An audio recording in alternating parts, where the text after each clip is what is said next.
And yes, yes, yes, because we love them.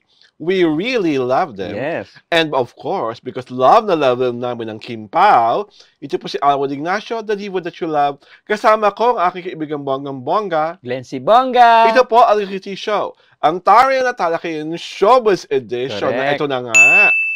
Meron kami mga bagong kwento at mga bagong kabanata tungkol kay Kimberly Sue Chu at kay Paolo Michael Avellino na mahal natin Correct. bilang Super love. Kim Pao. Ano ba ang latest sa Kim Pao, kaibigan Glenn?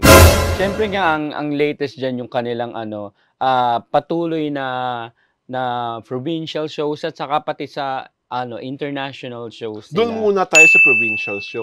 Saan na ba sila nakita at saan na sila nakapagpakilig? Ayan, nagkaroon na sila ng show sa syempre nung galing sa Dubai. Yes. Nagkaroon sila sa SM Masinag. Okay. O, di ba?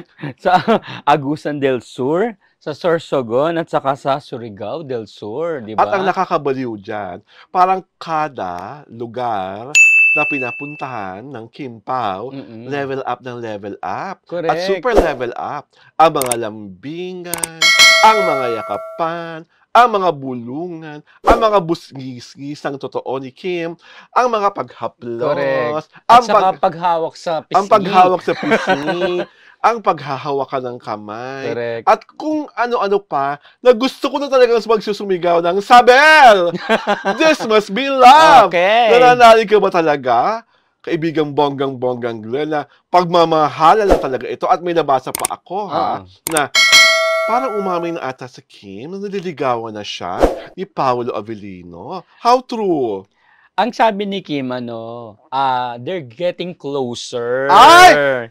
Oo. They're getting closer. They're getting to know each other so well. Oo, kasi nga, kumbaga, syempre sa dami na bukod dun sa taping at saka shooting ng mga shows nila, ngayon nga, nagkakasama pa sila sa iba't ibang lugar, sa Pilipinas at sa labas ng bansa, di ba? Kaya mas lalo silang nade-develop sa isa't isa. Na sabi nga, natanong nga si Kim, kung si Paolo ba ay jojowain o totropahe? Anong sagot ni Madam? Ang sagot ni Kim ay, ang bilis nyo ha! Pero hindi niya direktang sinagot. Yun lang, syempre, alam mo naman si Kim pag di ba, ganun ang reaction nun, tapos biglang tatawa na lang with her, napaka... yung bungis-gis laughter na talagang very authentic, na Kim talaga. At nakakahawan tawa, di ba? Yeah. I'm sure, Kim, kung hindi ka nagkakatawa, agad ang sagot mo, jojowain. Kung kami pa ba? And as we are doing this show, sila po ay nasa kasalukuyang nasa United Kingdom. Nagpapaligaya at nagpapasaya sa Birmingham sa mga Kim Pao fans doon, na I'm sure mga Birmingham. Sa mga Birmingham Kim Paos, baka naman pwede kayong mag-sharing sa Kitty Show. Yung mga pumunta sa Woodgate Valley Country Park. Sa Woodgate Valley Country Park, kung ano ang mga kaganapan, ang mga pakilig, at ang mga kakaibang galawan na tanging dalawang taong nagmamahalan lang ang pwedeng magpakita. Na talagang tila araw-araw, ginagawa nga ng Kim Pao, di ba? At ang abang na abang pa rin ako, kaibigang bonggang-bonggang Glenn, wala pa rin announcement kung may pelikula na. Natigil mo ba after all these tours, i-anunsyo na yon? I think, kumbaga, eto muna, tapusin muna natin itong mga commitment na to. Kasi syempre related pa rin tayo sa Linlang at saka What's Wrong with Secretary Kim, di ba? Kaya kumbaga, tapusin muna natin yung lahat ng yan. Saka tayo magpasabog ng bago. Kasi di ba, syempre, in-invite sila doon para doon sa mga shows na yon. So, carry pa rin nila yung mga shows. Parang carry over itong mga activity kasi na to. Kasi kung mag-a-announce ka kaagad, parang, hello, may sariling tour itong announcement na ito, di ba? Parang gano'n. So ibig mo sabihin, sa pinakamalapit na sana hinaharap, mangyayari ang anunsyo tungkol sa pelikula. Oo, sana.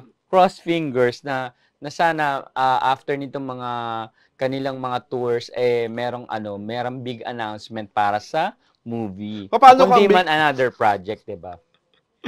Paano ko ang big announcement pag uwi ni Kim, buntis na siya? Ay! Grabe naman yun. Grabe naman yun. Ayaw ni Kim Chu. Di ba? Ayaw na mga kontrata. Oo.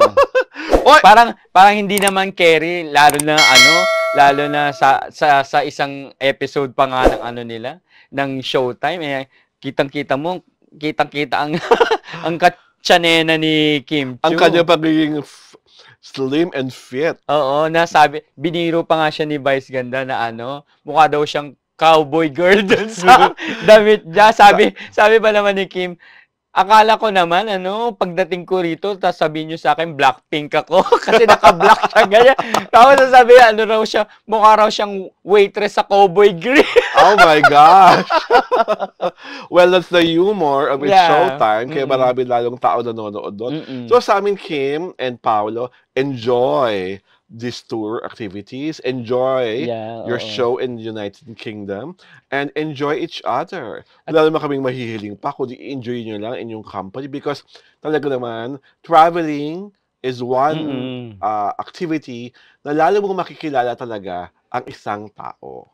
At saka yung kinakatuwa pa ni Kim at saka ni Paolo, yung mainit na pagtanggap ng mga tao sa kanila na sa tuwing meron silang pupuntahang lugar, punong-puno talaga. Yes. At saka ramdam na ramdam nila yung pagmamahal ng lahat. At yung energy. Oo, 'di ba? Kaya alam niyo naman si Kim, napaka-energetic na tao, kaya lalo siya na-hype lalo yung kanya. And it just goes to show talaga na the love team, ang Kim Pao love team, talagang effective. At talagang consistent. At talagang they are playing it for real. Totoong-totoong ang mga damdaming binigay nila sa mga katauhan nila. Kaya ang mga tao nanalig. Correct. Hindi lang sa mga katauhan nila, kundi sa kanilang dalawa. Kaya kami, we are so happy with the success na meron ngayon si Kim at meron si Paolo. At syempre, ang love team nilang Kim Pa because ang mga nagkakagusto sila, hindi lang mga bata, di ba? Yes, oo. Kahit mga senior citizen. Oo, talagang all demographics. Mahal ang Kim Pao. So, kung baga, ngayon lang tayo ulit nagkaroon ng ganitong parang dalawang adult actors na minamahal ng ganito katodo. The last time I felt like this was nung panahong Richard Don Zulueta pa eh. Diba nung binalik yung love team nila? Diba there was a time na wala na sila, tapos binalik ulit yung love team nila sa mga teleserye ng ABS-CBN. Tapos nag-ingay ulit. Tapos ngayon, parang ito na yung mas bonggang-bonggang pumalit. Sabi naman ng Katniel, nag-ingay rin naman kami. Wala lang isama ang Katniel, wala lang Katniel, no? O Kat din na. Matagal pa ang Kat din, November pa sila. October pa sila mag-iingay. A month before the show. So, Kim Pao muna tayo. Diba? Nako-compare ko lang kasi yung pakilig ng Richard at Don, adult na rin eh. At the fact is Richard and Don para lang may asawa. It transcends yung generation. Oo, di ba? At ang nagkakasunod sa Richard at Don, teenagers, bata, nanay, tatay, seniors. At yun ang parang pareho, yun ang magkakapareho ng Chardon sa Kim Pao. Yung it transcends demographics. Pero yun nga lang, yung dalawa, kahit yun nga nakakatawa, diba? Yung dalawa, kahit married na, to different partners, nakukumbinsi pa rin tayo kasi nga mahuhusay silang artista. At saka napasikat pa nila nga, i-Don Zulueta mo ako. Yes! Diba? Kaya gusto kong makakita in the nearest future na i-Kim Chu mo ako. Correct. Paolo Abilino, buhasan mo rin ng gano'n si Kim Chu. Actually, mga mga recent photos nila, nakakatuwa, diba? Yung meron pa silang jump shot sa naka-background ang Mayong volcano. At ang mga, talagang yung mga palapit ng palapit, padikit ng padikit, payakap ng payakap, at yung mga yakapan talaga, yung mga paghiklat sa bewang, pag ganun sa leeg. Ano ba yun? Ano bang ginagawa nyo sa amin? Mga fan nyo. Hindi na kami mapakali. Gusto naman magpakasal na kayong dalawa. Para todong-todo na talaga. Gustong-gusto ng Kim Pao Universe yan. Yes. At Kim Pao Universe. At sa lahat ng Kim Pao fans. At kami po ay nagpapasalamat sa inyo dahil kayo po ay isa sa mga talagang masugid ng mga manonood at nagmamahal sa The TT Show. So, kay Kim, kay Paolo. Enjoy, again, paulit-ulit kami, enjoy the friendship, Yes. enjoy the tours, and enjoy being with each other. Ito po si Alwin Ignacio, the diva that you love. Kasama ko ang kaibigang bonggang-bongga, Glenn si Bongga! ito po ang The Kitty Show, Ontario Talakayan Showbiz Edition.